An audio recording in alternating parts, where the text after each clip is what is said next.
ഒന്ന് രണ്ട് ദിവസമായി ഒരു കാര്യം പറയണമെന്ന് വിചാരിക്കുന്നു. ഒന്ന് വണ്ടി നിർത്തിയൻ. എന്തിനാ നിർത്തണ? കവച്ചാ പോരെ. ഇനി ഈ ബെൻസിന്ന് ഒന്ന് ഇറങ്ങ്. എന്തിനാ? ഡാ, നിന്റെ ആഗ്രഹം പോലെ തന്നെ നിനക്ക് ചുളിയിൽ കോടീശ്വരനാവാനും എനിക്ക് ആ കോടീശ്വരന്റെ ആശ്രിതനാവാനും ദൈവം തന്നെ ഒരു അവസരം ഒരുക്കി തന്നിരിക്കുക.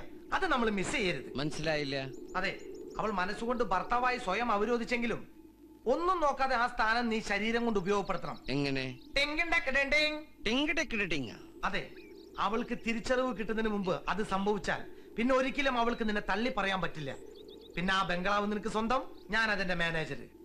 നീ എന്താണ് ഉദ്ദേശിക്കുന്നത് വത്സ? ഇന്ന് രാത്രി ആ കുട്ടിയും അങ്ങുമായി സംഗമിക്കണം. സംഗമമോ? നാറി മനസ്സ് ചിത്തേക്ക് നോക്കണ്ടല്ല, എന്നെ നീട്ടൊന്നുമില്ല. എടാ സതീർത്യ, ഇവിടെ മുനിമാര് പോലും സംഗമിച്ചിട്ടുണ്ട്. വിശ്വാമിത്രനും മേനകയും പരാശരനും മത്സ്യഗന്ധിയും. എന്തിനേറെ ഈ ത്രിവേണി സംഗമം വരെ സംഗമിച്ചില്ലേ? അതിനിടയിൽ നിങ്ങളുടെ സംഗമം ഒരു സംഗമല്ല. അങ്ങനെ അവരെ പല ചായച്ച് സംഗമിക്കാനൊന്നും എന്നെ കിട്ടുന്നില്ല. ഞാൻ അത്രയ്ക്ക് വൃത്തിയായിട്ടാണെന്നല്ല. ഓക്കെ, ബഹളം വെക്കണ്ട. ഞാൻ ഒരു ത്യാഗം ചെയ്യാം. എന്ത് ത്യാഗം? ഞാനും ആ കുട്ടിയുമായി സംഗമിച്ചിട്ട് അതിലുണ്ടാവുന്ന ദിവ്യ ഉണ്ണികളുടെ ഫുൾ ക്രെഡിറ്റ് നിനക്ക് തന്നിരിക്കണു. എനിക്ക് വേറെ ഒന്നും വേണ്ട, പോരെ? മനുഷ്യത അരുത് കാട്ടാളാ. എന്റെ വീട്ടിൽ മാത്രമല്ല, നിന്നെ കൊടകി ഏരിയ പോലും കണ്ടുപോരുത്.